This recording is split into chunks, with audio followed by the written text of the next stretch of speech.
Hey everyone, it's time for another premiere. Do you believe in the heart of cards? If so, Selector Infected WIXOSS might be for you. In the newest card game anime produced by JC's staff, WIXOSS is the new trading card game trend. However, some girls are more than just regular players. They can hear the voices of their Ruli card and are chosen to battle in a different dimension. Kominato Ruko and their Ruli Tama are thrown into this reality. The prize to winning these battles? The last selector standing will have her wish granted, or so it is said. It can safely be assessed that games are a major part of this world, since from the first minute you see people engaged in gaming or talking about games. Such is the case of the girls discussing WIXOSS on the train, or Ruko's brother playing the customized level of Tetris made by their grandmother.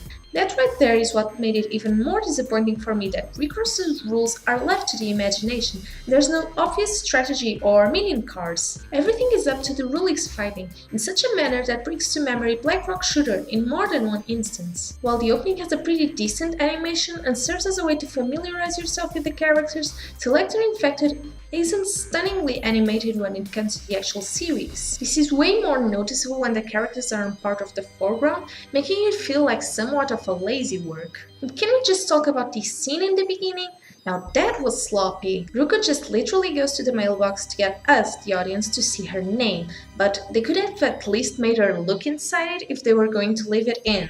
When it comes to the actual plot, there are also inconsistencies here and there. They're not enough to make the show unwatchable, that's for sure, but they make it way less intense than it could otherwise be. Another thing that I disliked were the hints of love between the twins in this episode. This point will be a driving force of development further on, and I can't seem to find a good reason for so many anime pulling out incest lately, apart from there being an audience for it. Unfortunately, I'm not that audience. Still, this one is not a drop for me. While I was aware of all the flaws in this episode, it was still interesting enough to keep me going. The biggest contributing factors to this were the dream world and the dark subtext. Hopefully, this will become more evident as the series progresses. After all, it is tagged psychological, and that's why I'm watching. But as of now, I can't exactly say I'm expecting a great show, so it's at least skippable if you're short on time. This is my opinion, but of course, what do you guys think of the beginning of Selector Infected? Looking forward to hear from you guys in the comments, and as usual, see you very soon.